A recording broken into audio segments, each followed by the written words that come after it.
evening, everybody. Happy Monday. Welcome back to another fun, chaotic, crazy week on the Basement Show with Mr. Knast. I am Mr. Knast. Joining me tonight is... Ron. How's it going, everybody? Hope everyone had a good weekend. I swear, these weekends go by faster and faster every single time. That's because everybody wants to hurry up and make it to Sports Gladiators on Monday nights, man. That is true, especially the next couple weeks because you figure we have our fantasy football league starting up. You got playoff baseball heating up. Not really that much yet, but like football's in full swing. You're finding out different bits with the NBA, NHL players are coming and going. So that's what it's all about. I mean, it's the busiest time of year. Yeah, a lot going on. Yeah. Good evening, Mr. Russo. Nice to see you. Mr. Hey, Mikey, Mr. Mike in chat tonight. Yes, sir. That kind of rhymes a little bit. Mr. Mike in chat tonight. But if no one knows it, I'm going with the clean shaven look. I'm trying to look younger. People said that my gray hair was starting to show a little too much. So, I personally am a lost cause, so I don't even try anymore. I mean, luckily I still have the darkness on the head that you can't see the grays poking out just yet. I earned every one of these gray hairs. Thank you very much. Oh, and I'm sure I will in a couple of weeks when I get this puppy. He's going to be having me run around like crazy. So it'll be like having a kid on its own. So. Gotcha. So where do we start for tonight? Oh, gosh. I don't know. I guess let's start with the Phillies, I guess. Since they were official games. That is true. I mean, kind of bummed out to know that they went 1 out of 3 with Minnesota. And yeah. Granted, Minnesota's an AL Central leader, but I feel like the Phillies have a better record. Yeah, well, the offense, as per normal Phillies policy, throw 13 up on Friday and then don't score for 2 days. Yeah, but true. I mean, the umpires on Sunday did not help. No, I heard it was a pretty atrocious umpiring game on Sunday. Absolutely insane. Bases loaded, 3-2 count to Alex Bohm. And this ball was significantly inside and called him out on strikes. He throws the bat and then he gets ejected. Next batter, Bryce Harper, comes up and another call, third strike on a ball that was definitely out of the strike zone. Bryce held it together a little bit, but ended up with the manager getting ejected and him getting ejected. So, it's one of those things. That is true. Good evening, Dorothy. Weather to you, there you sir. Happy Monday to you as well. Good job. Yeah, thank you, sir. Mike will touch on James Gordon in a little bit. Yeah, yes, definitely. Happy with him. No, I got something to say on that. You got it. So, yeah. So, as far as the Phils go, no excuses because even with those bad calls, they still weren't able to play to run when 2 times in the game they had bases loaded. One time they had first and third, less than 2 outs and couldn't get a run across. So, you can't really look at one particular or 2 particular calls. Yeah. I mean, Ranger on Sunday did his job. He held them down, and all they had to do was hit for him, and they just couldn't do it. So that is very true. I mean, but like you said, I mean, what the fuck, dude? Like, seriously, yeah. I mean, like Ron said, you put up 13 runs on a Friday night, then you come back and you score 1, you lose 8-1, and then Sunday you get shellacked. So you take away that 13-run series game, they lose that series 13-1. Yeah. Inconsistent offense again. We've talked about this before. Well, that's been the story of the season to this point. But I'd just like to point out that of the 5 hits they had on Sunday, 2 of them were Jake Cave. So why am I not surprised, Mister playing Jake? first base on Sunday. Yeah, I mean, I'm trying to find a box score real quick so I can look. They're playing like I wouldn't say they're playing like bums, Dorf. I mean, they're playing inconsistent. I mean, there's still 12 games over 500. So, I mean, they got a pretty solid lock on the number 1 wild card spot currently. So I think the frustrating thing is we see flashes of what can be, and then we see performances like Saturday and Sunday. So I think it's frustrating to see, to see on Friday night every all but one batter in the lineup had at least 1 hit, and I mean, and then all of a sudden nobody hits. So, yeah. So I mean, you do have you have Bryce is banged up a little bit. He was having some back spasms. He didn't play Saturday. Or we DH did he? No, he DH'd on Sunday. He didn't play on Friday or Saturday. Is that right? No, he played. I think you're right. He didn't play Friday. I think he was out Friday and Saturday, but they still put up 13 without him and Schwarber. So let's see. Let's see what happens. At least your team doesn't give up 5 runs in the bottom of the 9th. Yeah, your guys are having a tough season this season. Yeah, I mean the whole AL East is competitive though. Yeah, I mean if you had told me at the beginning of the season that Baltimore would be at the top and the Yankees and the Red Sox would be at the bottom, I would have laughed at you. That is very true. I mean, no one. I mean, and the fact that the Yankees, let's see, hold on. Yeah, they're 60 and 58. I mean, yeah, you're 13 games back in your division, but you're above 500. Yeah. Yeah. So, I mean, it's tough. We're experiencing the same thing. We're, as much as we're winning, you're 13 games over 500, and you look up and you're still double-digit games behind the Braves because the Braves have just been out of their minds this year. Yeah, 65 and 54, and the Phillies are 11 games back. Yeah. You don't really hear it. I mean, but then again, the way Tampa Bay started the season, who would have thought that Baltimore would overtop them? Everyone thought that Tampa Bay was going to run away with that division. That's true. Well, because nobody expected Baltimore to be able to sustain it, because that just hasn't been their history, And oh God, you can't talk about the Orioles' history. I'll get suspended, just like their announcer did. Yeah, was that some crazy shit or what? Yeah, a little bit. All he did was read the statistics, and the management suspends them. That's crazy. Well, some teams are just weird. I don't know. How they run certain shit is beyond me. Well, that owner's always been a little wacky anyway. Yeah, I saw a story that up to like last week they have a whole section in the top of left field that he refuses to open because he doesn't want to open up more concession stands for fans. Oh boy, that just talks like someone that doesn't know what the hell they're doing. But I mean, that's that ballpark was pretty much the transition over all of Major League Baseball. I mean, Camden Yards was a model for all ballparks that followed it, including Citizens Bank. I mean, they borrowed a lot of concepts from Camden Yards. Yeah. I mean, it's a beautiful, beautiful stadium, and it really did change the mentality of baseball from these big, giant, generic, stadium, multi-purpose stadiums to baseball-only facilities that, had nuances and stuff that, was just stuff that you weren't seeing at the time.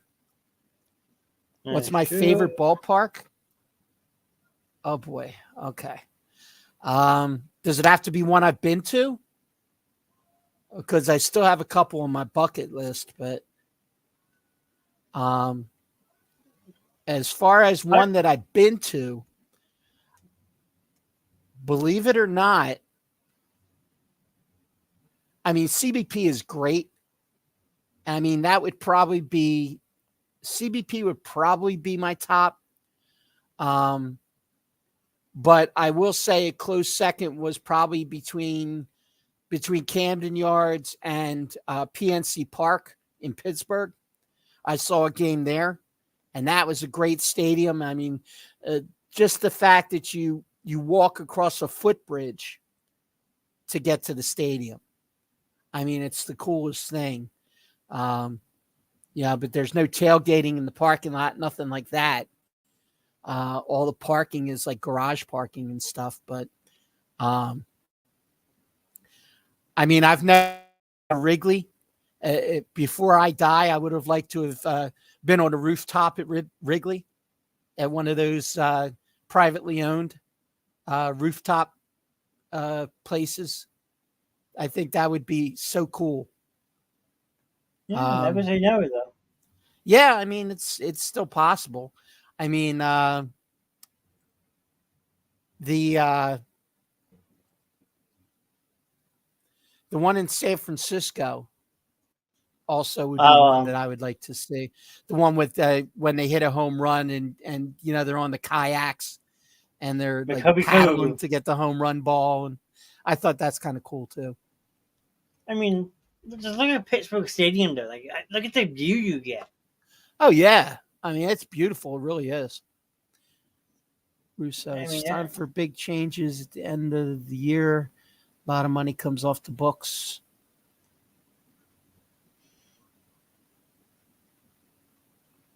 Okay, so Mike, you just want to start with a clean slate, that's what it and sounds like.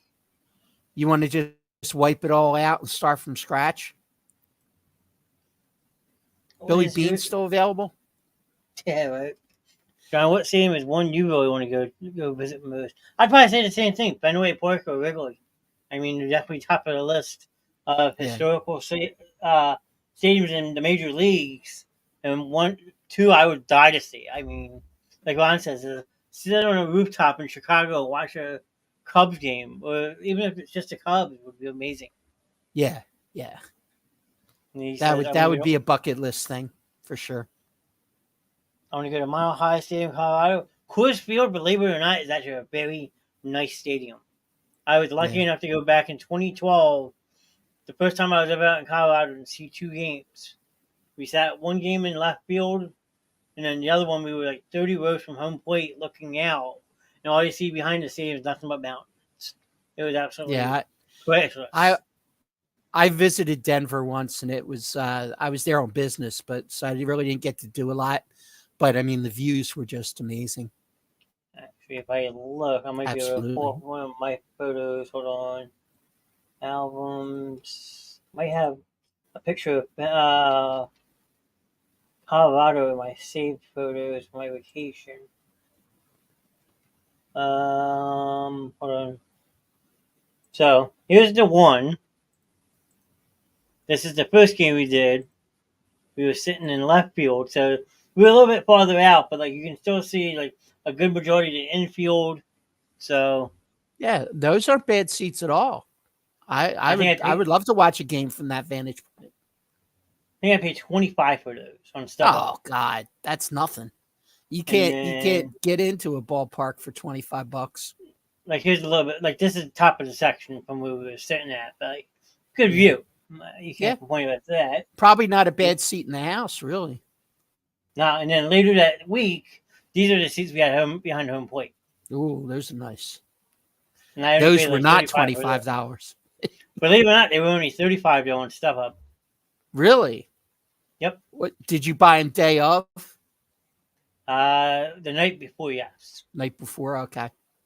And Colorado has a tradition. Matt, you might like this one. Ron, you might too if you like Taco Bell. If the Rockies score more than 7 runs at home, everybody that goes to the game that night gets a free taco. That's a Nice. promotional kick. So I mean, 2 good games, 2 awesome vantage points, different type of vantage point, but I would do that again in a second. Yeah, the old Yankee Stadium. Yeah, for sure. I don't know what do you think of the new one? I mean, I've heard they're pretty much built similar, the same similar layout, okay. but I would love to go see a game at the new Yankee Stadium too. I mean, Yeah. not for none, just to see the history of the ballpark because they Yeah. have that museum behind center field with all different types of plaques, history, and stuff. I think that'd be awesome to see. Hmm. But anywhere I go, I'm going to rep my Phillies colors just so people know. Yeah. I mean, Would you? I got a little thorn in my side from this past weekend. As you know, this past weekend was alumni weekend, and there were a ton of players in town. A lot of guys from the old 83 and 93 teams. I mean, the list was amazing of the amount of guys that were here. And they inducted Scott Rowland into the Phillies Hall of Fame. Okay. 2 problems. Scott Rowland talked shit on his way out. Number 1 problem. Number 2 problem, he didn't even show up. He had a scheduling conflict, so he decided not to come. So my word to the Phillies is, let's make sure the guy's going to want to be there before you put him in the Hall of Fame and put his image up on that wall where us fans are supposed to look at that plaque and say, oh, yeah, Scott Rowland, he was a great Phil. Oh, no, he wasn't. He didn't even bother to show up. Yeah, I mean, make a good point. You know, that was insulting to me. Yeah, I mean, There are more deserving people that aren't on that wall that should be, rather than Scott frickin' Rowland. yeah. Guarantee you told Chase Utley he's going on. He'll be in Philly for a week. Yep. I'm just using that one as an example. No, Same with Jimmy Rollins. but that's true. Ryan Howard was there this weekend. Jimmy was there this weekend. All those guys, you know, I mean, the list was long. I'm just glad they didn't let Kurt Schilling in the booth. That's all I got to say. Because he was there. I heard. But keep him away from a microphone, please. Free tacos. Everybody's stuck on the taco thing. They are. You know? And then. Yes, I did say Scott frickin' Rowland. Yeah. Would you ever go see a Toronto? Would you ever go to Toronto to see a game? I would. And I would actually pay money to get in that hotel so you have a front row seat in the outfield and you can look out and see it. Hey, Curtis. Evening, Curtis. Yeah, that's an interesting setup there in Toronto. Yeah, with the hotel right there. Yeah, that would be interesting. You know, for sure. I guess I have to update my passport. Yeah, that's just that part. I gotta get one. Yeah, mine's expired. Last time I used it was quite a few years ago, so I have to update it. So let's see. Been to 3 games at the new Yankee Stadium. Very similar to the old one, but way bigger. It's like being in a museum in certain parts. Yeah, I get, I think it was important when they built that to make sure that if you're going to call it Yankee Stadium, then you better stay true, to some of the traditions, if not all the traditions, or you're going to need to call it something else. True. And then Miz said it feels like you're at a mall. It's big, but not that thrilling. So 2 different views of New Yankee Stadium right there. So yeah, Canadian ball. Do they go to the plate with a freaking hockey stick? Oh my God! Hey Matt. We got two Matts in this stream. Oh, that's for Curtis. Okay, I got you. I'll pull it up so Curtis can read it for him. Yeah. Okay. Because with how this is doesn't work, like YouTube can't see Facebook comments and vice versa. Yeah. So Okay. one of these days I'll figure out how to do it.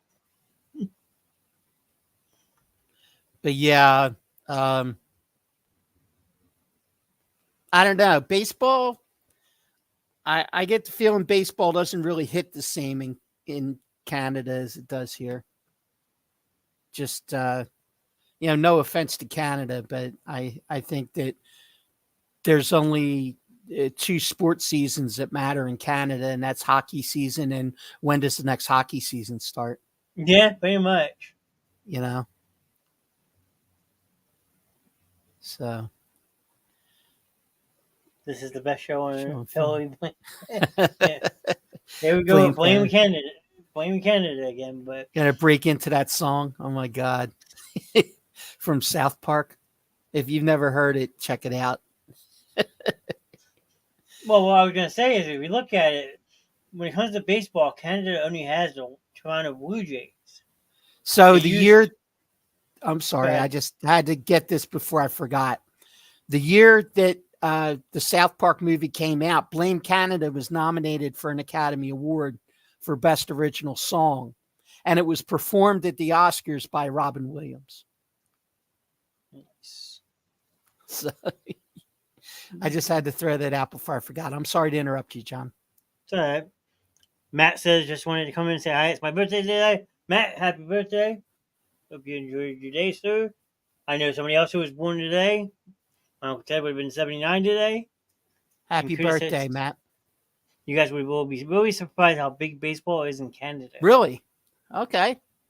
Well, I'll tell you why. I know from back, from a certain guy who hit a certain home run off of another certain guy. I know that crowd was hot, but I just assumed that it wasn't really necessarily that as big as I would have imagined. Yeah, I'm surprised too because, like I was saying, is if you look at Major League, they only have one professional team up in Canada anymore, and that's the Toronto Blue Jays. Back in the day, they had the Montreal Expos, which then became the Washington Nationals.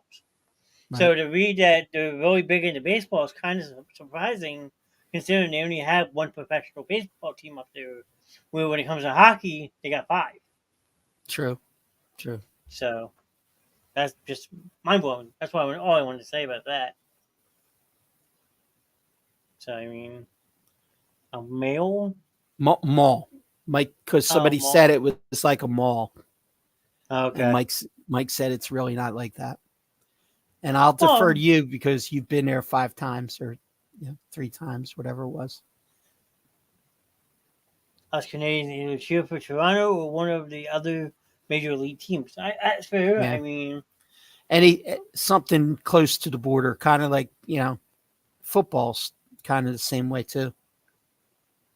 Well, that's not true because he's with the Miami Dolphins. And Canada's up here, Miami's down here. Well, yeah, but he's not necessarily the rule. A lot of Canadians are Packer fans, or Lions fans. Yeah, I mean anything that's close enough that they could travel to if they really wanted to. You got the Vikings in Minnesota. Yeah, probably a lot of people come down from British Columbia to see the Seahawks. Yeah. Because they're right there. Then if you go over by Toronto, they probably go over to see Buffalo because you have Orchard Park right there. Mm-hmm. I'm not going to lie, lots of Canadians are diehard CFL fans. Yeah, I could see that. The Toronto Argonauts. Yeah. Oh, they got some weird names up there. Yeah. Let's see if I can find a list of their names. Which one The Rock played for?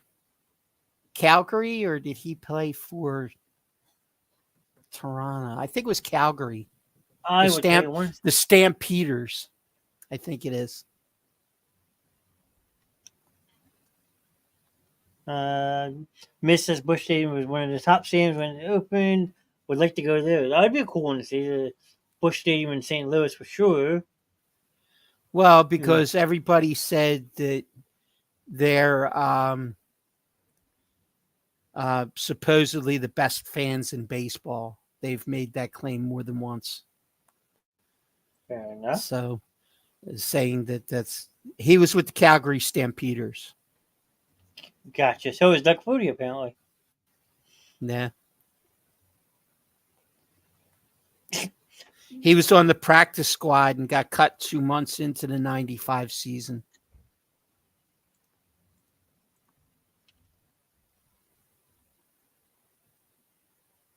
Fair enough. Curtis Hughes for the Saskatchewan Roughriders. Warren Moon played for the Edmonton Eskimos. And Doug Flutie was also on the Stampeders. Yeah. And then Matt says, bye, guys. Have a wonderful show. Ron, love you, dude. John, you're still a man-child. See you, man. Have a good night. I keep my rain for another night.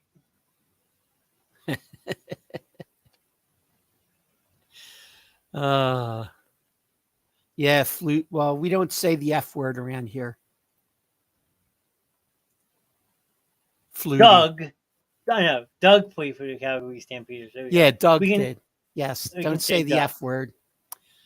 Because I still get nightmares of that Hail Mary in the Boston College-Miami game.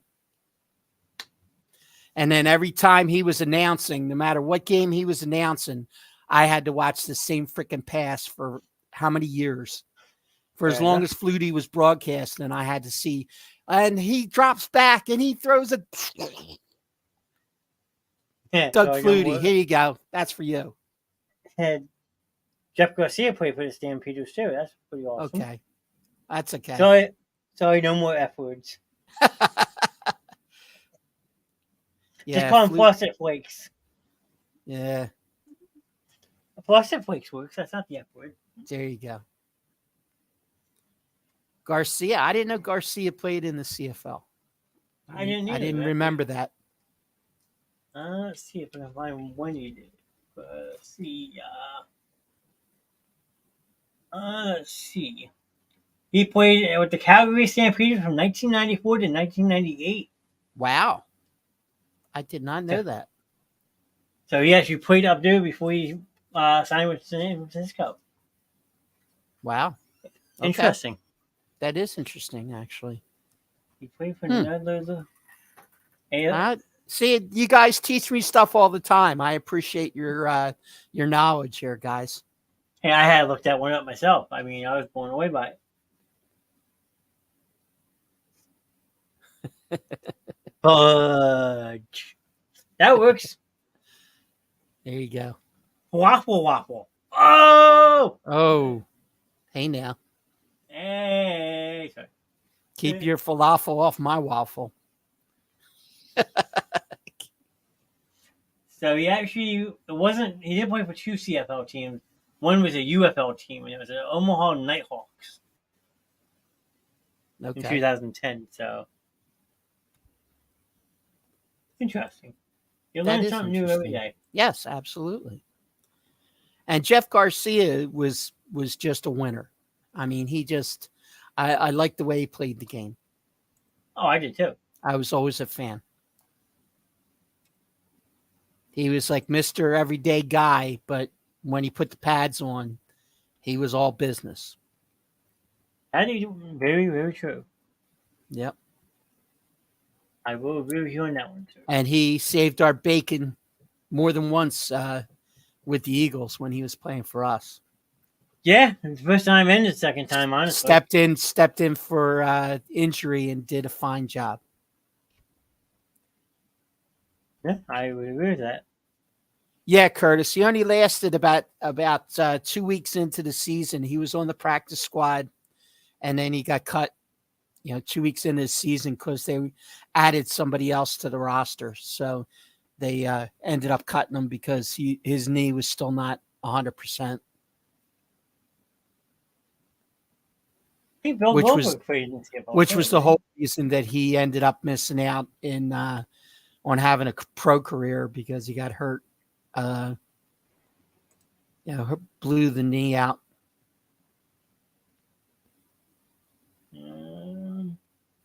Nope, never mind. Different league. The WLAFL. Okay, never mind. I thought Goldberg was played in the CFL too, but he didn't. No. So, yeah. So now we're talking a little bit of football. Let's time to take wife to work. Great show as usual. Thanks, Michael. We'll be talking to you soon. Have a great night. Thanks for hanging out, Mike. Appreciate it, sir. Tell your lovely wife we said hello. Yeah, and take the fudge out of you. Yep. Hey, Gary. Evening, Gary. Nice to see you. What's happening? So let's talk preseason football. Now he's on Twitch. he's talking tonight.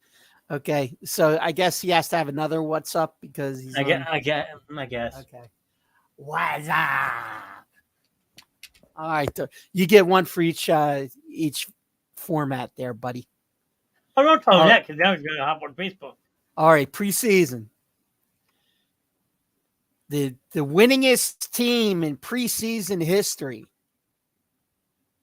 the Baltimore Ravens. 23 in a row. Why?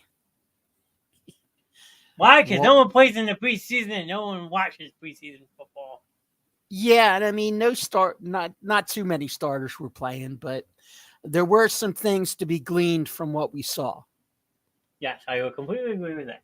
Okay, these are the things that jumped out at me. Rashad Penny is not a guarantee to make this team. Okay. Number one. If they cut him, the only thing it's going to cost them is about $500,000. Trey Sermon looked really good in the carries that he got, which it kind of looks like Penny, although he's already an injury risk. And if Sermon's going to be that solid, I don't see any reason to take the chance because they're the same kind of runner. Yeah. Jalen Carter looked great. He looks like he's going to be a force to be reckoned with.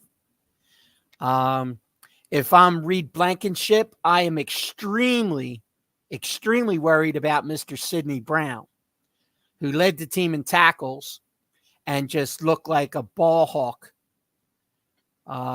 He reminds me a little bit of Doc. And I'm not comparing him to Doc. Don't get me wrong. Okay. But I'm just saying the way that he plays the game reminds me a little bit of early Dawkins. He's got a long way to go before he can be in the same sentence. But I think that if he continues to play the way he played this past week, then I think that he could definitely end up being the starter. Okay. The other guy who should be nervous is seeing that Miles Jack's in there. I don't know if I'm a middle linebacker, I'm a little nervous. Dean? Yep. Jacoby Dean? Okay. I think that he could give him some competition for that starting spot. Oh, yeah. I would help. So, I mean, he's got the experience. He's got the experience. He's got the intellect for it. I mean, he was a former first-round draft pick. Yeah. I don't see any reason why they can't have a healthy competition for that spot. I think they could. You're right. Kayvon Wallace, yeah. He looked okay. But, I mean, really, what you really have to be concerned about is I don't know if Marcus Mariota is going to be a serviceable backup if something happens to Jalen Hurts. I mean, he just looks like he can't throw the ball anymore. And I mean, even if you look at his last year, with last year with Tennessee, right? Tennessee? Last year he was in Or was he Atlanta. in Atlanta, right? Okay. So even if you look at his last year in Atlanta, they ran the ball more than they threw it True. because they don't have confidence in his arm. And he Yeah. comes here and you're seeing more of the same thing. They're saying he looks bad in camp. He got into gameplay and he made some plays, but he probably missed more than he made. A majority of the plays he made were with his feet. Yeah. He can't throw the ball anymore. Yeah. And if he can't get the ball down the field, that's half of our offense now. Yep. I mean, I agree. we're pinpoint passing and yak is what we're going to survive on this year. True. He doesn't follow his progression. One look and runs. Yeah, I did see a little bit of that actually, John. They what do they call that? Happy feet, right? Yeah, something like that. Yeah, And then going yeah. back to what. Go ahead. Yeah. No, happy feet is a good way. I was gonna say what Dor said about Jalen Carter was he is a monster. Yeah, yeah. He's going to be a player, and you can only hope that Nolan Smith pans out as well, because they are dependent on both those guys to be solid. I mean, Yeah. Fletch is, one bad move from another injury. These guys have got to be able to step in the rotation and be solid. I mean, they don't all have to be, Superstars. Week 1, but no, and they don't have to have 20 sacks. They just gotta plug that front up, get some pressure, and let everybody else do their jobs. yeah. I mean, the one play that everyone talked about this weekend was this third down with Jalen Carter. If you look, he's right here. It just like I granted second team offensive lineman, but like holy crap. Yeah. Like if he didn't do that against first team, watch out. Yeah. I mean, that's just power. And you just gotta hope that he can continue that. But yeah, he said, yeah, get out of my way. Yeah, pretty much. And then I mean, take that off a minute. I mean, if he could even give you half of what Hargrave give you, I mean, that's going to be, a big plus. True. No, you're not wrong. Then I'm trying to find the other play real quick. Hold on. Is this it? Yeah, that's a good view of it. Hold on one second. I'm just trying to find a better view of this play. Might be this. And we still need a punter, by the way. Yes, we do. That is very, very true. Keep an eye on the waiver wire because we're going to have a waiver wire punter. I can guarantee it. I wouldn't be surprised because even though they brought in Ty Zettinger from Kansas State, he didn't look that good. So yeah, they're going to keep on looking until they find the guy. But there's a guy out there. I guarantee it. See this plays for me real quick. And then this was the other play tonight. It was DeAndre Swift. I mean, and then he breaks out loose, and it was a shifty play. It was an awesome play. Yeah. I loved it. I mean, that's Swift's move, though. His change in direction like that, where he sees the hole's not there and he just bounces it out. I mean, that's the kind of stuff you're going to see him do all year. And I think it's pretty clear that he's going to be the number one back. He should be. And he should be. Yeah, you're right. I mean, he's going to be able to catch the ball out of the backfield. He could be a 3-down back. Absolutely. Because he sees the field so well, and he can stop on a dime, and he's fast. Yes. I mean, the speed factor, I mean, he's twice as fast as Miles Sanders was. I mean, Sanders does that little shuffle step, trying to decide which way he's going to go, which gives the defender 2 steps closer to tackle him. They're not going to have that with Swift, because in 1 step, he's going to fake you out of your shoes. True. And he did it a couple times the other night, where he was heading right at somebody, and next thing you know, they're watching him go by. Yeah. Because he's just that good. He sees the field very, very well. Yeah. Quite Andrew in the comment on a Monday evening, Andrew. Hey, nice hey, Andrea, how you doing? Andrew's a football fan too, so Yep. we might see her more on Mondays as well. There you go. Well, it's getting close to the season, so I'm sure we'll have some people coming back. That's true. How about Sermon on kick returns? We have been missing that for years. I'm hyped for Swift. Yeah. Right? And there's good chance. Kind of got to see how the rest of the roster shakes out. I think if they're not going to ask Swift to do kick returns, that be the number one option in the backfield. But that may be a spot that may end up going to like a Boston Scott. Yeah, possibly. I mean, this team is so deep, it's not even funny. Yeah.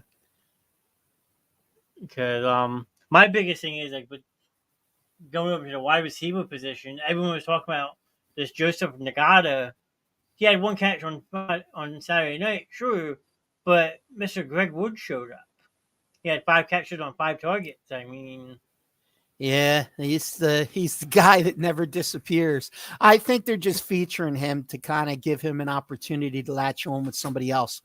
I don't know if he makes the team. I always say that, and then he always finds a way to make the team. But I just think that it's going to be an uphill climb for him at this point. Although he did look good on Saturday, though. I mean, it's just there's so much depth on this team. It's hard to fathom like how they make these decisions, because there's a lot of people who won't make this team but could latch on somewhere else. So, like you said, it's good to develop that take on somebody. Yeah. So, yes, Gina, I did shave. Thank you for noticing. Thank you. Well, I went with the younger approach. Andrea said she may not have that much free time. If she has some, she'll be by. Cool. Andrew, you're always welcome in the chat. Even welcome to join us on the show whenever you can, whenever you want. Absolutely. You're a big stepping stone on this channel, and I can't thank you enough. But big time. Yeah, but I mean, all right. So what else did we see on this game that was interesting to you? I actually was kind of happy with Tanner McGee. Yeah. For the 6th round pick to come out and actually make some pretty good, solid reads. I mean, you really can't complain about how he played. I think he had a lot. And he did look at his progressions. Yeah, he showed you that he's a pure pocket quarterback. Knows when to scan the field. He made that one very nice play to Cleveland, hit him in stride over the middle.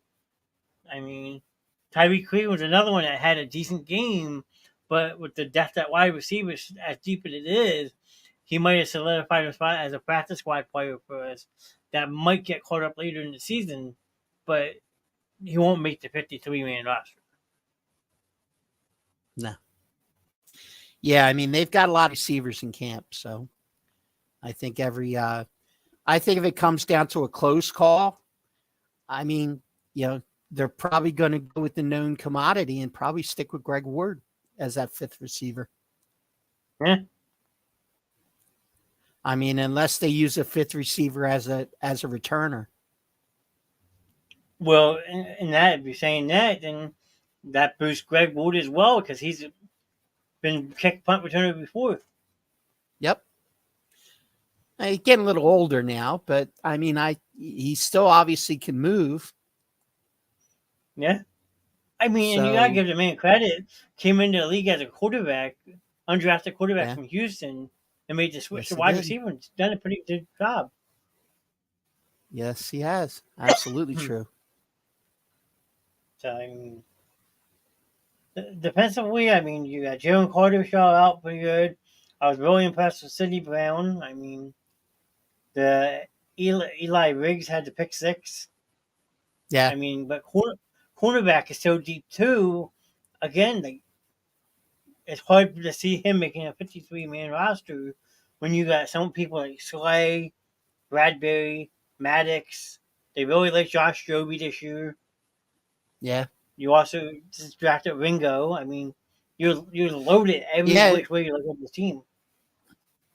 Rigo made a couple nice plays too. Yeah, that's true. I saw one particular tackle that stood out to me where he just blew it up. He blew the whole play up. He read it well. He stayed in his lane and he made a great tackle. And you like to But see more to that from come young from him, I'm players. sure. Yeah. Yep. Plus, they still got Mario Goodrich in camp. He was a practice squad player last year. He's an undrafted guy out of Clemson who could make a team somewhere else. Yeah, it's true. He, Just a lot of talent on this team. I mean, it's going to be, those last few roster spots are going to be coin toss all the way down to the last preseason game, which is only 3 this year instead of 4. So they've only got a short amount of time to make an impression. Yeah. Other than today having their, shared practice with Cleveland today. I think today and tomorrow. And they'll have off Wednesday, and then they'll have a game Thursday night. Right. They got Cleveland this week, and then they're doing the same thing next week with Indianapolis coming in. They're having a couple joint practices. Yep. And then they'll have that game on the Thursday night, too. Yep. So 2 more True. chances for these young guys to show up. Yep. So I'm curious to see. I mean, it does suck that we lost one of our main special teams players this weekend, though, with linebacker Sean Bradley getting hurt. Yeah. He's one of the special teams aces. So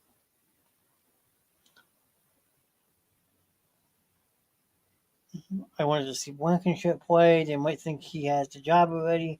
Yeah, no, not if Sidney Brown keeps on playing the way he played Saturday night. And Blankenship is going to be a nickel at best. Yeah.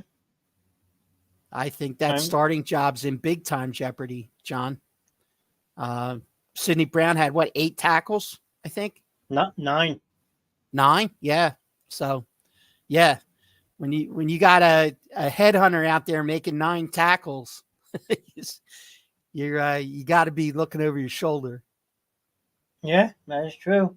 Plus, you still have Justin Evans, who you signed from New Orleans, waiting in the wings. True. Yeah. I mean, it just all falls back to how deep this team is. Just a lot of talent on this team. It's one of the best rosters in football, no doubt. On paper, you on really paper, can't dispute the fact that on paper they're one of the strongest rosters. Oh, hands down, absolutely. I would 110% agree with that. Yep. But other than the Eagles, you had some big NFL news today. I don't know if you saw the news or not. I did not. Zeke Elliott found a home. Oh, yeah. I did see that. Yeah. He's going to the New England Patriots on a 1-year deal up to $6 million. But he's not the lead back, though. No, Stevenson's still the main guy. He'll just be he'll be a change of pace back. Yep. And then within an hour they announced that signing, you had another signing. Dalvin Yep. Cook to the Dalvin New York Cook. Jets. Yep. That was kind of expected. I Yeah. think that Aaron Rodgers was working him hard to try and get him to come. I mean, it just sucks for a young back like Bryce Hall. It's really going to hurt his I hate to bring it up already, but his fantasy value just took a major hit. He just went from from a potential, maybe first couple round pick to like fourth or fifth. Yeah, if that even now. Yeah. I mean, but it's just crazy to see them sign both on the same day. Yeah. Well, everybody got their first, preseason game under their belt. They answered some of the questions they already had. So now it's the time when you start to see a little bit of movement, and it'll increase as the next 2 weeks roll around. As these rosters start to shake out around the league, then you're going to see the possibility of, definitely the fact that we're definitely going to be seeking out a punter. No doubt. I guarantee you punters on the waiver wire, you keep an eye on him, because if he's any good, then Howie's going to snatch him. Yeah, that's true. So Elliott's deal is, like I said, 1 year up to $6 million, and then Cook's is a 1 year paying him up to $8.6 million. Mm-hmm. So I mean, and look at the money that Miles Sanders got, and look at the money that they're giving Dalvin Cook. Does that seem right to you? No. Well, you saw that graph a couple of weeks ago. I should have saved it for this discussion, because Miles Sanders signed a deal for like $26.5 million or whatever. Mm-hmm. And then you take the whole Eagles roster combined, Swift, Penny, Gainwell, Scott, and I think they even put Sermon on there. And then you come to about like $8 million cap hit. Yep. Compared to Sanders and what he got paid. And then, Hurts is barely a cap hit the way that they structured his deal. Yeah. So, I mean, Howie doing his magic, It's crazy. We can bring in a guy like, like Miles Jackson. The, what's the other guy? The other guy they picked up at the same time. Cunningham. Yeah, Zach Cunningham. Yep. Yeah, I think the Eagles will have a decent amount of play money too. I mean, what are they at? Yeah, they still got about $7.4 million of cap space. Yeah. Yeah, John, I did like what I saw out of Steen so far. They said he's been doing very well in camp. So it wasn't just Saturday. He's been impressing the coaches all since camp opened. Now the Alabama guy, I mean, Georgia Bulldogs in Alabama, I've been saying it for years. Eagles, all you need to do is draft SEC players and do NFL ready to go. SEC, yeah, you know me. AP, Howie's new song. Something like that. Yeah, man. But I mean, those are pro style programs. I mean, it only makes sense to take guys, if you want guys that are NFL ready, then take them out of an NFL ready cut. Then take them out of an NFL style conference. Yeah. These guys have been able to step right in and make an impact. Then it's a wise move. You save a lot of resources by not having to focus on starting them from scratch. They're already got the majority of the basics already down. True. I mean, the Eagles' second offensive lineman, almost like a starting five. Steen, Driscoll, Supetta, Josh Stills. And I mean, they would be starters on other teams. Oh, absolutely. 2 or 3 of them at least. Uh-huh. So I mean, again, it just a tribute to Howie and his building of this team, of this roster. Yeah, sure. Yeah, no more CCU players. Yeah, Well, you might as well say it. Well, you can't say Big 12 in general because I heard it, but like yeah. TCU, Baylor, Danny Watkins back in the day. I mean, USC, I would avoid. The Danny Watkins, the firefighter. Yep, Danny Watkins, the firefighter. He was Oh boy, out of Baylor, I believe, if I'm not mistaken. I think you may be correct there. Let's see. Have it right here. Offensive guard. Baylor, yep. Yep, Played with the Eagles for 1 year, then went to Miami for 1 year. yep. That was just a question mark draft pick to begin with. The man's Yeah, 26 years old, and you draft him in the first round? Like, what? yeah, yeah. Anyway. That one did make a heck of a lot of sense. No, I think that was But actually Andy Reid last year, too, so. that was not a Howie pick. No. Nope, nope, nope, nope. That was when Howie was in the broom closet, probably. Yeah, maybe. What's even crazier, now that I'm looking at this since I have it up, he Mm-hmm. was actually drafted in the CFL in 2010, okay? Okay. He was a first round pick number 4 overall. Wow. Yeah, John, I agree with you there. I think that was towards the end, and Reed was pretty much the writing was on the wall with him Yeah. here. He had a lot going on personally, so I think that that plus the fact that he felt like he had gone as far as he could go with this team, and that's why they parted ways with him. So I mean, but even still, though, he well, had some head scratching draft picks to begin with. yeah, well, they gave him control, and at the time, I think Lurie was more meddling more in the draft process. I think that they said, okay, Reed, you have control, and then they tried to control him. And I think that was ultimately the downfall, the breakdown. If you're That's going to fair. give a coach general manager capability and then undermine them, then it's time for him to move on. No, I won't disagree with that, but let's see. Hold on. So, 1999 he took over, right? Yep. So, his first draft pick ever was Donovan McNabb. Mm-hmm. Okay. The following year, first round, they took Corey Simon. Mm-hmm. 2001, Freddie Mitchell. Okay. Then you had Lito Shepard, Jerome McDougal, Sean Andrews, Ugh. Mike Peterson, Ugh.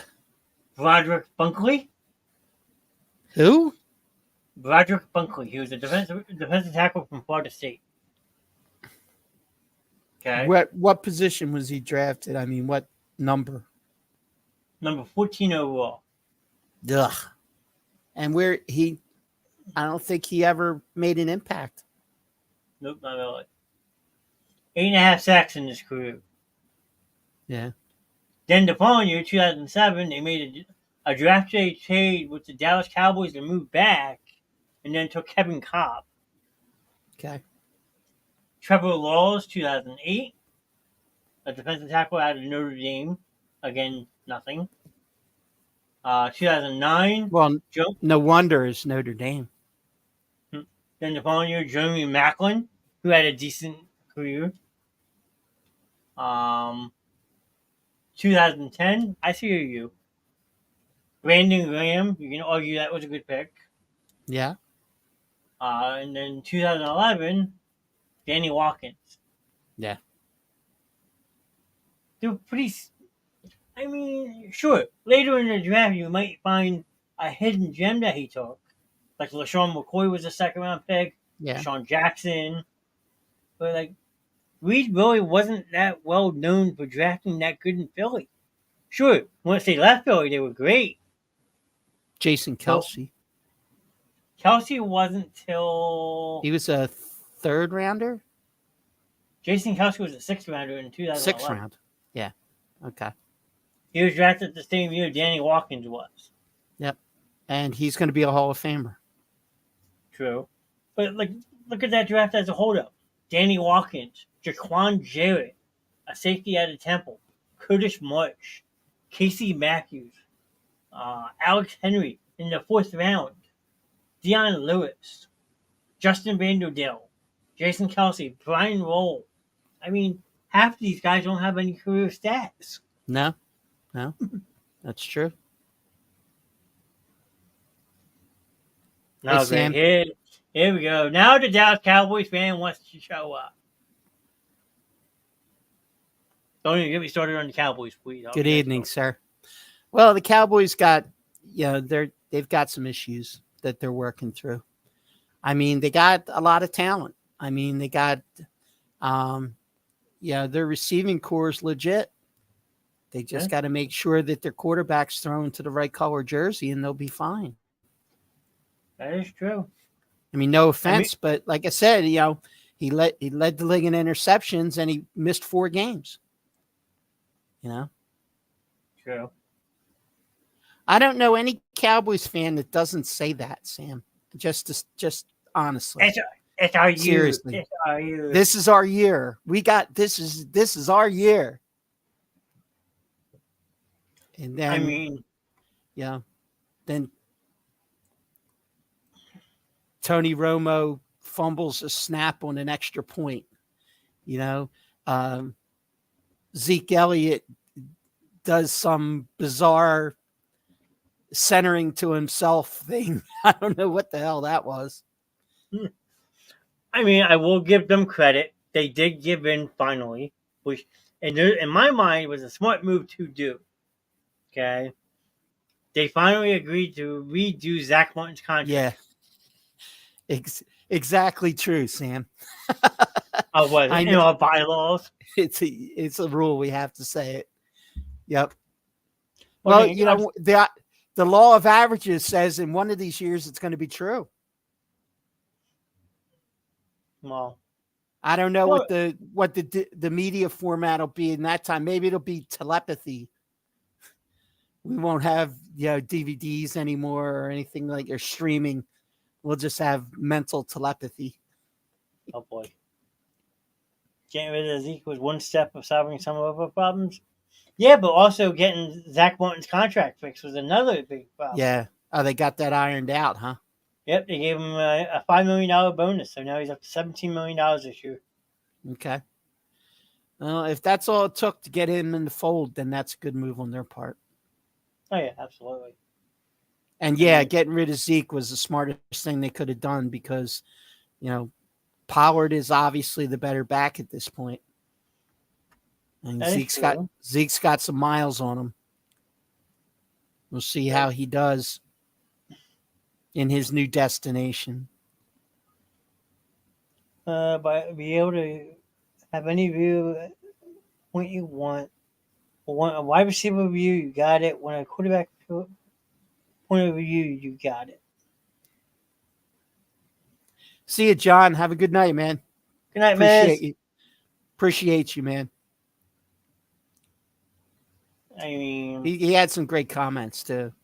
Oh yeah, yeah. Miz is awesome. I talk to him on a daily basis. Yep.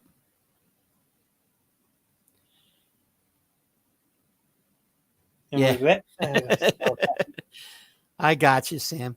No, I'll tell you what. I said the first thing I said straight out was I think that they've got a very, very talented wide receiver core.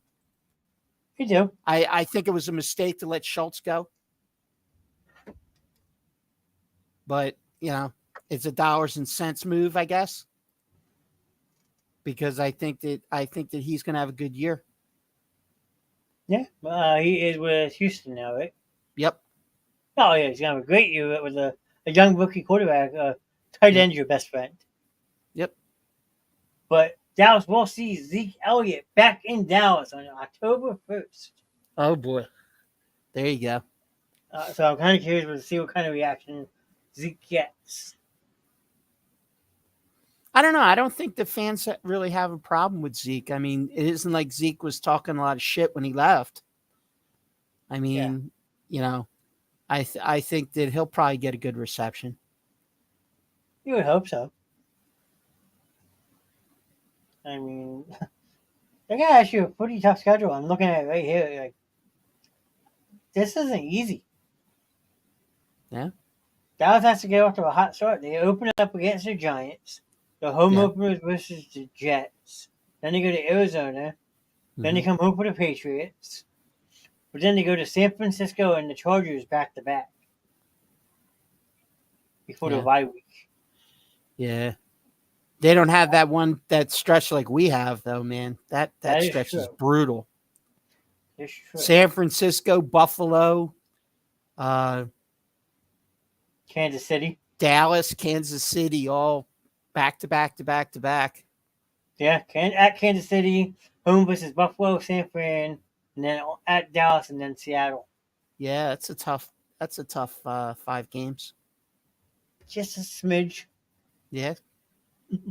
They need to win 3 of those 5. At least. Well, the ironic part is they have a game home versus Dallas, then we have a bye week, and then we start to stretch. Yeah. So you actually have Dallas, 2 out of the 5 weeks that you're playing. 1 in Philly and 1 in Dallas. So, I mean, you're going to get interesting. Yep. Sure will. And then a couple weeks we'll have the Giants fans jumping in here, too, saying how much the Giants are going to be good this year, too. Yeah. Okay. Danny Dimes. I'm not a Danny Dimes guy. I just don't. And I certainly am not a paid Danny Dimes $40 million guy. No, that was just dumb. I think they're going to regret that contract. Oh, absolutely. They're going to eat the words and say, oh, shit. Yeah.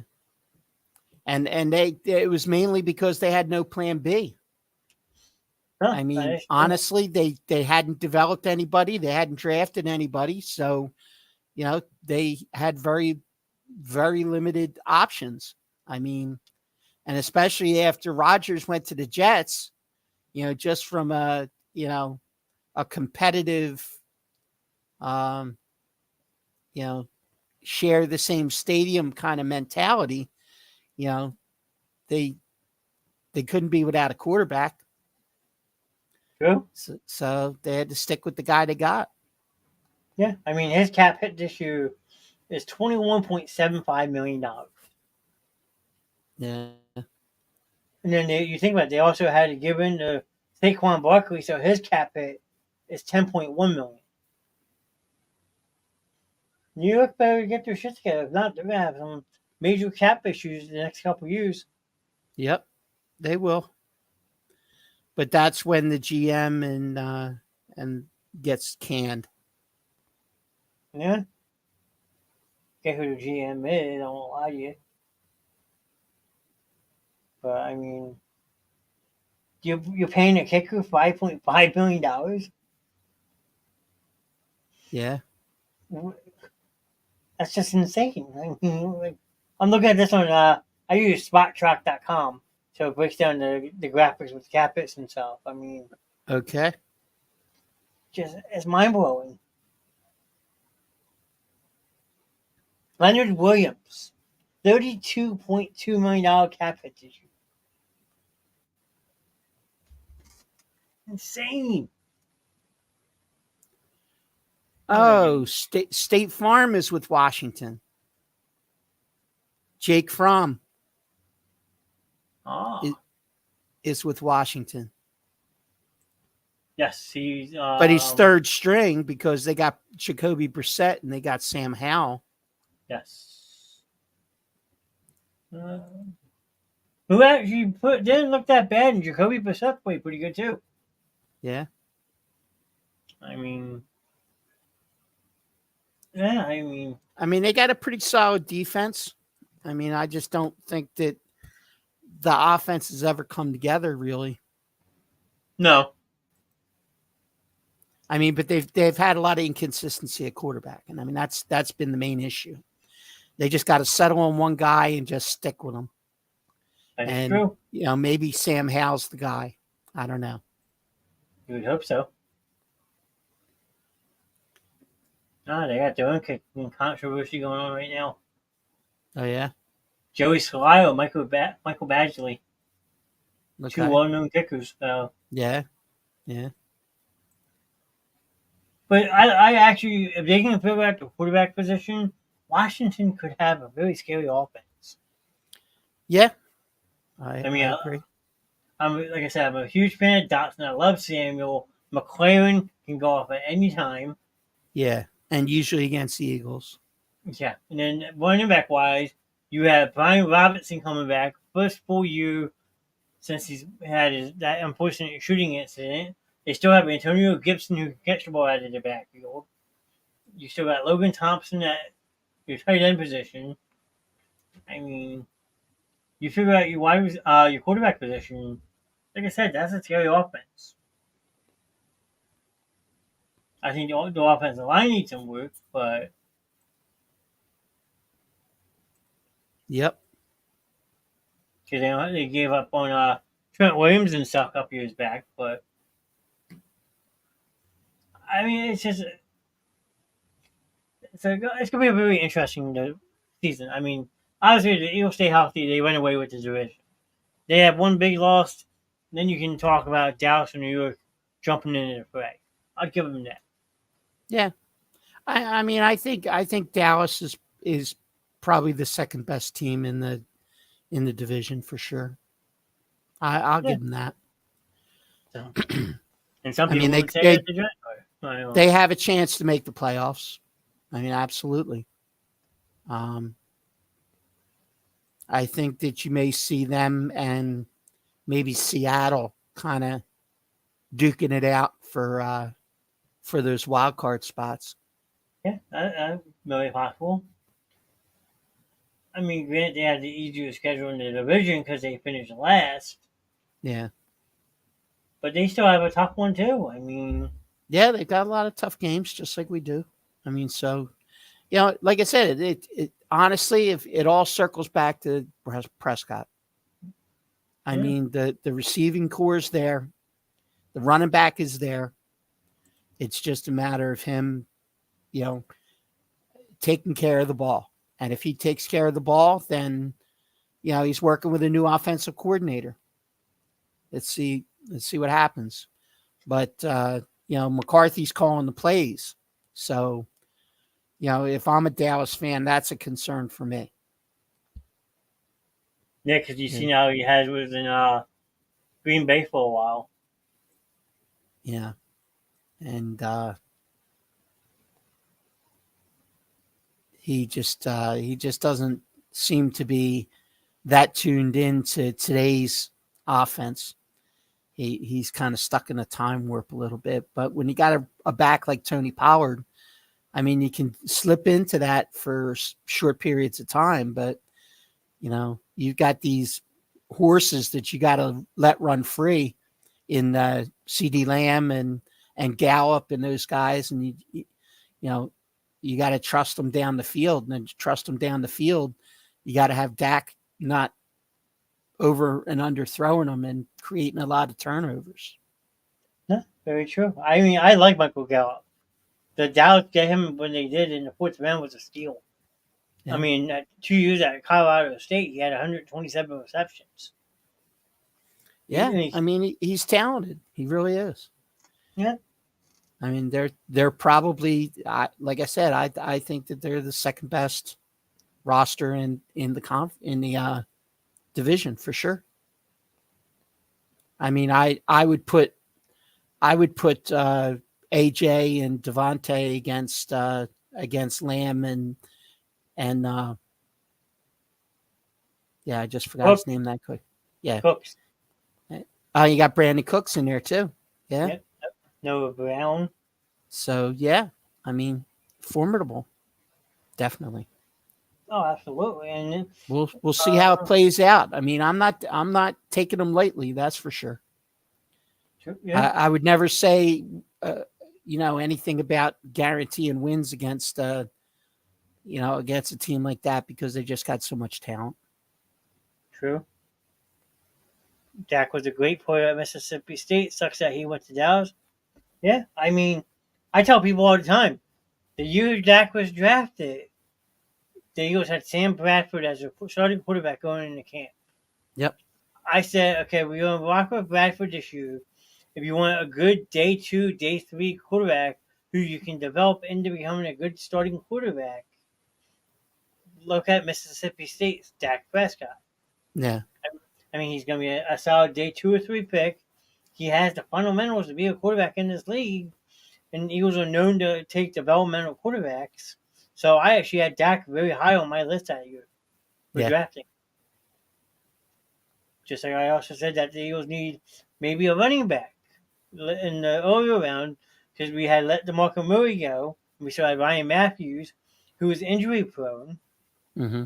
I was like, another good running back would be a Zeke Elliott. He's a good hard runner. He's from Ohio State, but like he's proven to be that north south runner. I had them both extremely high on my board the year they got drafted. Wow. Okay. So who knows what would have happened if one of them would have wound up in Philly? I mean, only time will tell. True. So Mississippi State, Ole Miss, and Memphis have a lot of great players. Ole Miss is another good, sneaky, good school that develops players because, again, all SEC schools, I think except for Memphis. Memphis might be all American conference. Yeah, I think but you're right. I think you're right. Mississippi State and Ole Miss are SEC schools, so they take the time to develop these players. Right, in a pro style format. Yeah, that's why Eli Manning was as highly regarded as he was at Ole Miss because he was playing that pro style offense in college. Mm-hmm. Yep. So I mean, yeah. Memphis. I mean, they've had to show prospects. Look at the Eagles right now. You got Kenny Gainwell. Mm-hmm. Washington has Antonio Gibson. Products of Memphis. Jake Elliott. So I mean, true. It's the small schools people forget about that sometimes you find the biggest name prospects. Yep. We can move on if you want. Yeah, absolutely. Just, well, I guess to close out football, we should mention that we need to probably sometime this week plan out that draft date. I kind of like the idea of the 27th, being a Sunday night, the weekend before Labor Day. I know you have one on the 26th. Yep. So yeah, 27th will work for me. Yeah, we can get a group chat going. I will talk to Ms., Mike, and Joe, who unfortunately was unable to join us tonight. He had something prior to do. But I will get that group chat started. We can get the leak set up at least. We can get it set up, and then I can get their email addresses. We can get everybody signed in. And I would say shoot for Sunday night, August 27th, fantasy football draft. Sounds good. I mean, we won't have everybody in studio. If Ron wants to join me for it, he can. I'm going to do a live show. We're going to do the setup like this, and I'll pull up the other screen. I don't care if people see who I pick. I'm going to win anyway. But we can do a play-by-play to draft almost. Yeah. Yep. And if anyone from the league that wants to jump in and talk shit, you're more than welcome to do that. You want to come on the show when we do it and talk some smack, you can do that too. I mean, just all meant for fun. So. Yep. Sounds good. Basement Show Fantasy Football coming soon. Yep. So, James Harden. What a headache. Speaking from China today, or Saturday, I'm sorry, made this statement on Saturday on a broadcast that said, Daryl Morey is a liar, and I will never play for an organization that he has anything to do with. Yeah. So, What does that mean for us? Here's what it means. He's got to go. Yeah. He can't, you have to sever that tie. You're going to have to bite the bullet, send him home. I mean, you did the same thing with Ben Simmons. This owner's got enough money. Send him home, sit him down. If you get something for him by the trade deadline, so be it. But at this point, his value is nothing. I agree. So it's not like anybody's going to give you anything for him right now, knowing that you're going to have to cut ties with him. True. Here's the video if you want me to play it. Yeah. Let me widen the screen here. Okay, go ahead. Daryl Morey is a liar, and I will never be a part of an organization that he's a part of. Let me say that again. Daryl Morey is a liar, and I will never be a part of an organization that he's a part of. Yeah. And I mean, my concern at this point is what message does this send to Joel Embiid? What message does it send to Tyrese Maxey, who next year is going to be looking for a max contract? Yep. Joel Embiid, well, if they lie to him, what makes me think they're not going to lie to me? It just creates a big bunch of question marks, and it may have all been by design. I think that there was some kind of a backroom deal that was cut between Harden and Morey. And when Nick Nurse came on board, I think that he said, hey, wait a second, not so fast. We're not doing that. And Daryl Morey found out exactly how much pull he has or does not have, because Nick Nurse came in with the understanding that he wasn't going to have to deal with this James Harden bull. Yeah. Now he's the center of it again. I mean. Yep. So one of two things happens. They fire Morey, or they send Harden home. Yeah, I mean, I'll be very curious to see. I mean, they're kind of painting the Sixers into a corner with the amount of capital that they gave up to acquire him. I mean, not Simmons. I mean, who cares? It was a good thing to get Simmons out of here, but we still traded away draft capital. Yeah. Which we're not getting back. Nope. So, I can't share this full screen, but my group chat, Liz, Joe, and all other friends, Mike were talking, talking, and they did the NBA trade machine, which is a beautiful thing. If you've never looked it up, go on ESPN.com, type in NBA trade machine, and you can actually mess around and make proposed trades, and it'll show you if this trade would go through or not. Okay. Well, they actually found one that would go through. Okay. And it involves James Harden and PJ Tucker. Okay. Going to the LA Clippers and getting back Noah Powell, Markieff Morris Sr., and Terrence Mann. Okay. So you're basically trading two for two, and you're picking up one. Mm-hmm. I mean, that's actually a pretty level deal. I mean, if you want to throw PJ Tucker in to make sure, I mean, with doing that, you're only off about $1 million, which isn't bad. Right. And you're putting a serious dent in the defense. True. Because Tucker's a key part of the defenders.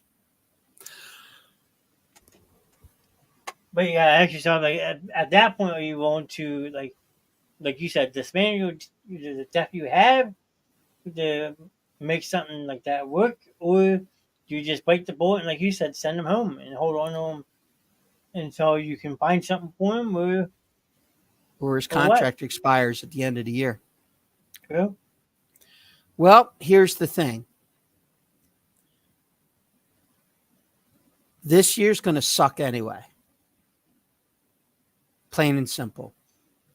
I mean, let's be as realistic as we can be. It's a downgrade. You're going to take Harden out. You're going to, providing that they send him home. Then Maxi's going to run, the offense is going to run through Maxi and Embiid. Yeah. If you take PJ Tucker out of that mix, that's going to make it even more of a challenge, I think, because you really don't have the level of depth that you're going to need to be competitive in the Eastern Conference. I think that you drop down a couple of spots. You know, your Milwaukee's, your Miami's, your, Celtics. You know, you're going to drop behind all of them without a doubt. Yeah, so you're looking like a 4 or 5 seed then. You know, at best. At best. Because, you know, if other teams are adding and we're subtracting, you know, where's it going to end? And we don't really know for sure if we can count on Maxi to run that offense night in and night out. I mean, we've seen flashes of it, but we've also seen flashes where he scores, 4 points in a game. True. Because if you send Harden home, your starting five would most likely be Maxi Point, the Anthony Melton shooting guard, Mm-hmm. PJ Tucker as your 3, Yeah. Tobias as your 4, and Embiid as your 5. Yep. That's correct. And then if you stay, you move on and maybe try to shop Tobias, which now at this point I don't think you can. No, you can't. If there's no Harden, you can't move Tobias right now. Because if you do that, then you're looking at maybe someone like Jalen McDaniels jumping in your starting lineup. Yeah. Because you lost Kuzma's, Right. you lost Niang, you lost Shake Milton. I mean, Bang Bang Yang. You basically lost your bench. I love that nickname. Oh yeah, it's definitely catchy. Yeah. So yeah, I mean they've got some serious.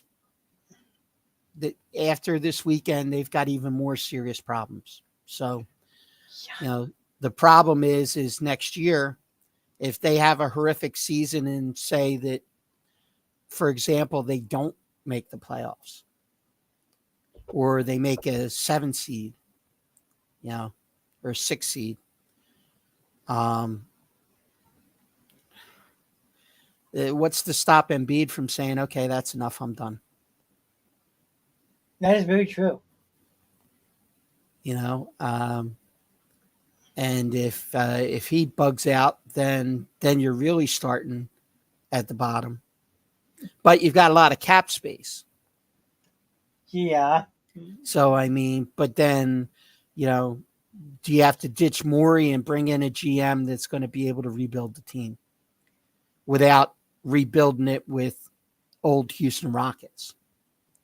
Yeah, that's the problem. That is the problem. Yep. Because right now, if I can find a table for the NBA cap tracker, here we go. Because right now, the Sixers are $57 million over the cap. Yep. Okay, that's going into this year. And then next year,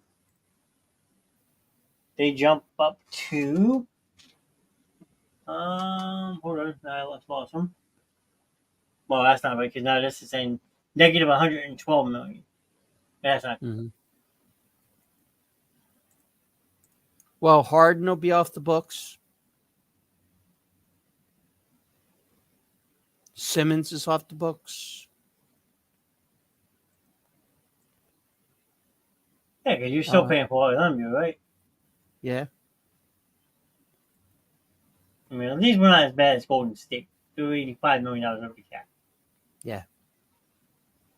But cap holds, Your biggest one right now is Mike Scott at $9.5 million.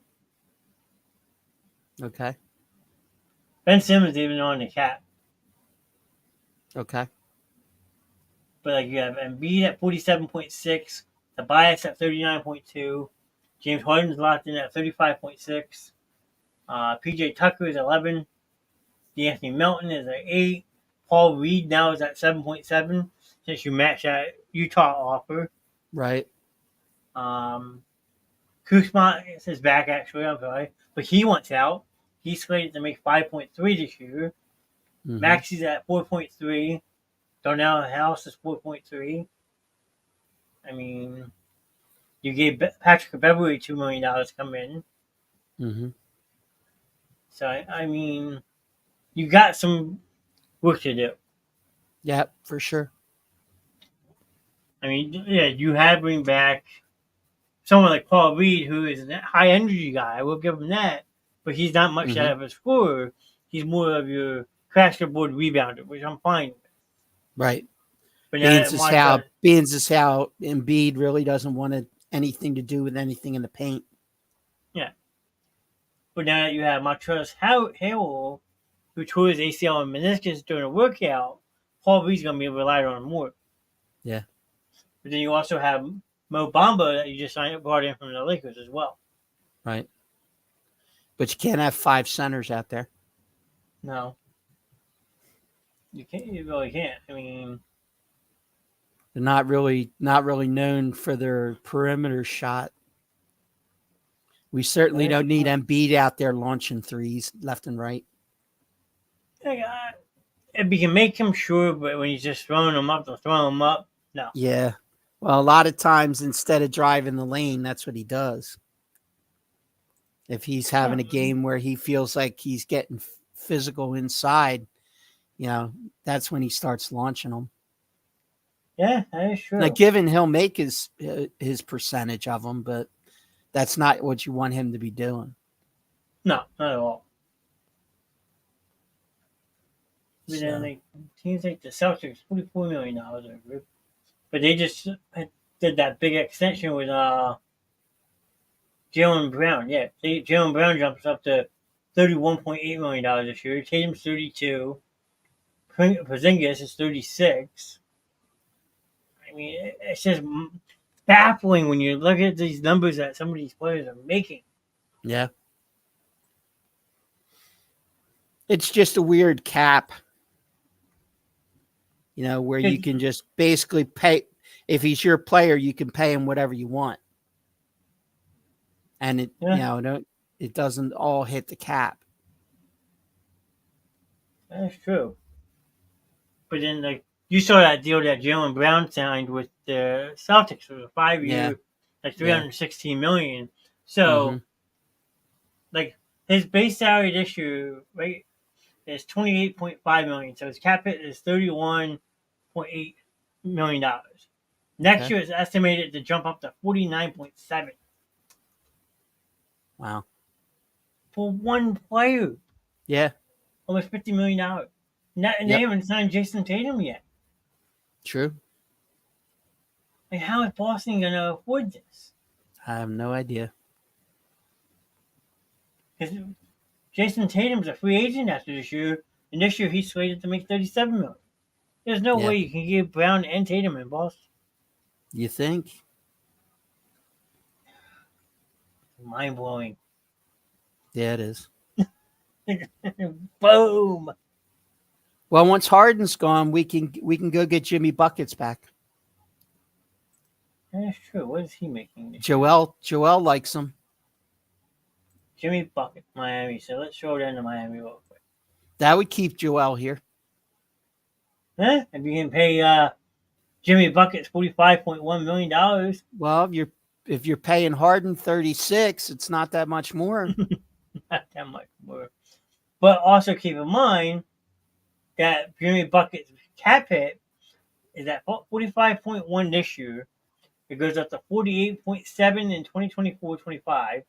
And by the time he's 36 years old, it will be the last year of his contract. He'll have a cap hit of $52.4 million. Wow. At 36 years old, you're paying someone $52 million. Amazing. Yeah, maybe we don't get Jimmy Buckets, son. I forgot about that extension he signed. But then I'll go back to Philly real quick, and we'll bring up Embiid.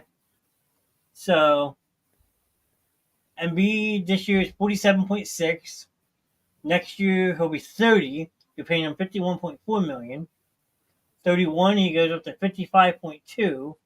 And the last year of his contract, he'll be 32 years old, making just north of $59 million. Wow. As a 32-year-old, $59 million. Yep. Good work if you can get it. They take it. You need a 5'6" small forward to sign me up. I'm all for it. Give me 100. Yeah, there you go. Give me 100,000 a game. We'll call it a deal. Spud Knast. Yeah. There you go. Huh. Maybe you can get a part in Space Jam 3. Spud Knast. Hold on, let me see how that looked up. Hold on. Spud. Number. I kind of like that. I mean, it has a good ring to it. There you go. But I can't be number 44. That's Paul Reed. So hold on. Small forward, I said, right? Yeah. All right, no, I'll go with that one. Number 36. Okay, there you go. That'll work.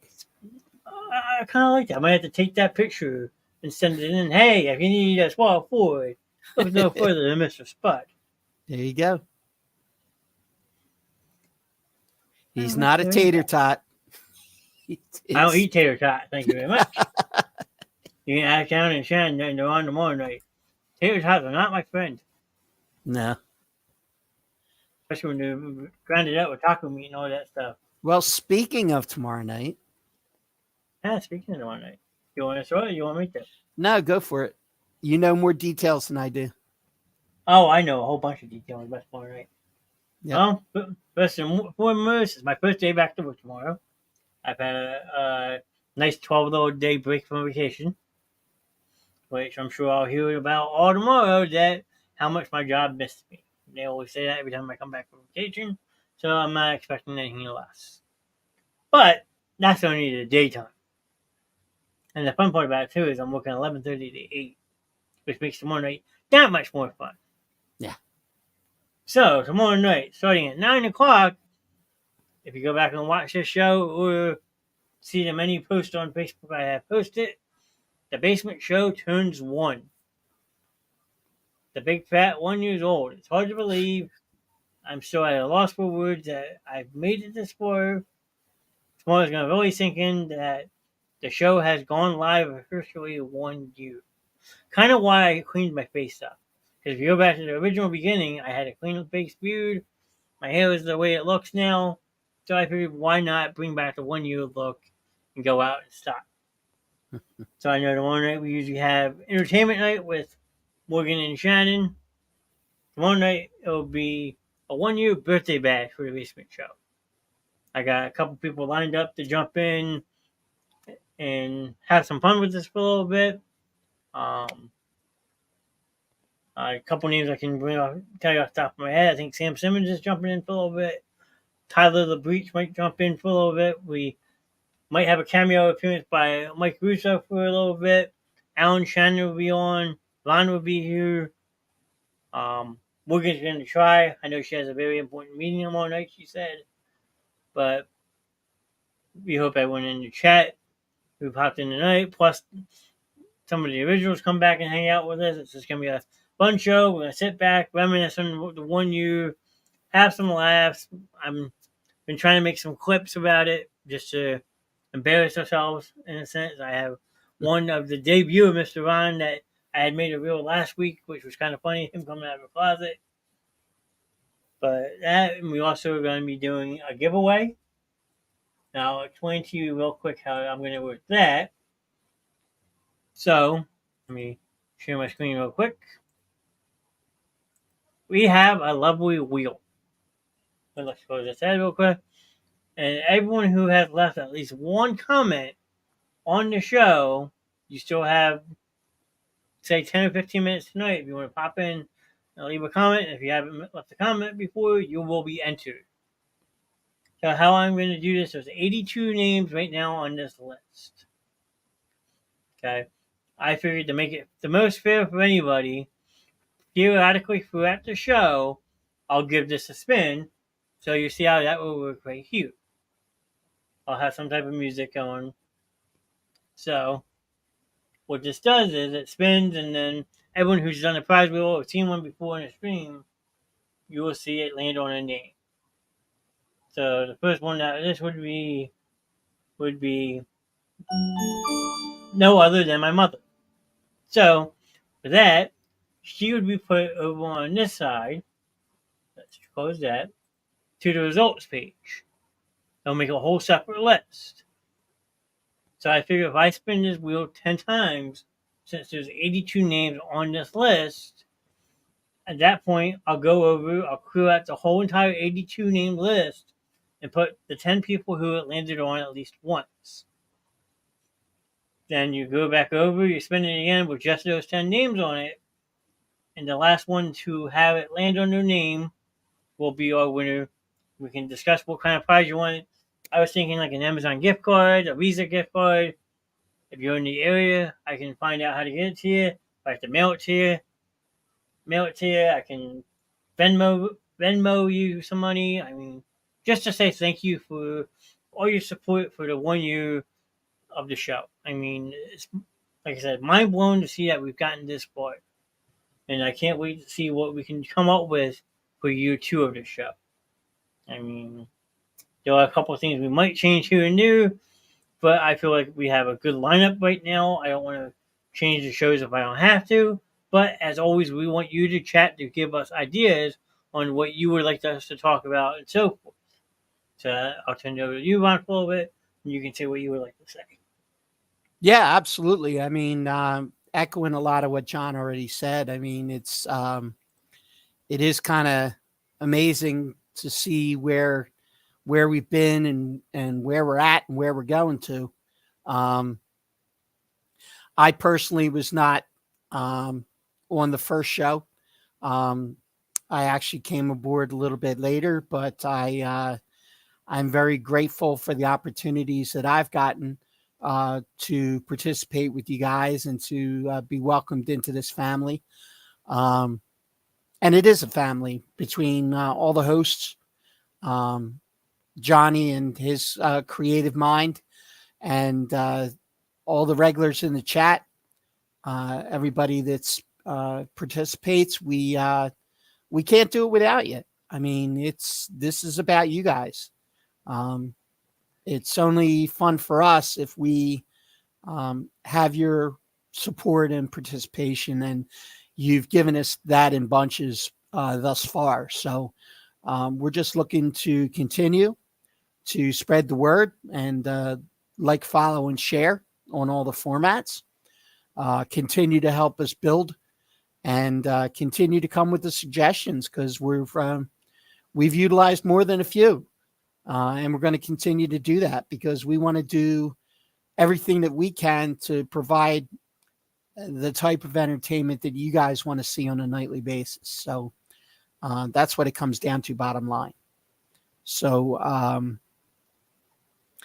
again, I personally want to say thank you to John for allowing me to become part of this, because it has really been a pretty amazing experience for me thus far, and I'm looking for bigger and better things going forward. So thank you, sir. And to the rest of the family. And let's have a little bit of a party tomorrow night.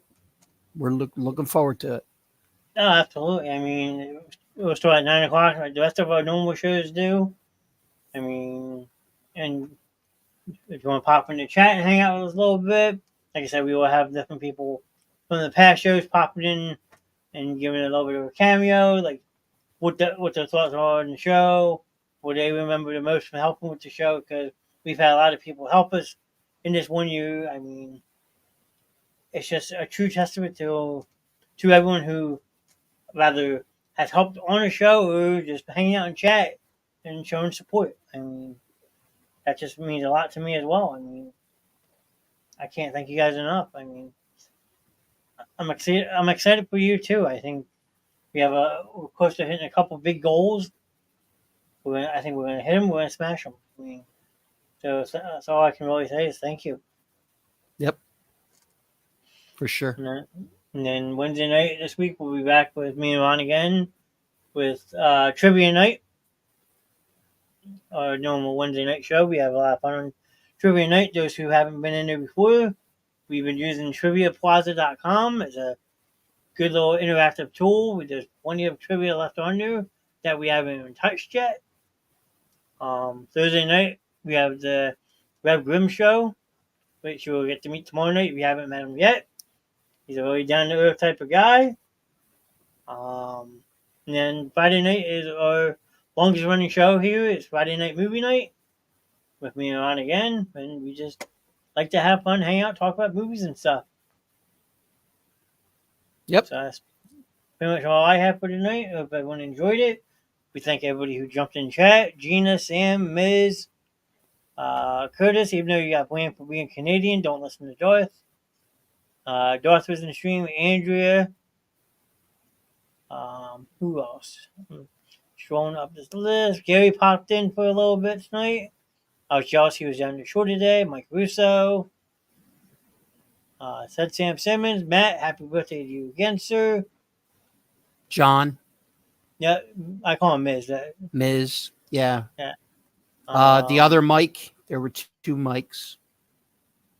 Two Mikes. Yeah. We had two Matts. Two Matts. Okay, yeah, two. I knew there was two somebody. Yeah, the birthday boy Matt and then Buddy Joy. Okay, gotcha. They like to jump in and give me a hard time, and Gina over on Twitch. Yep. So appreciate all the support tonight. You guys are, like I said, awesome as always. These shows go as far as you guys take them. So we hope to keep enlarging our audience, have people come in more often.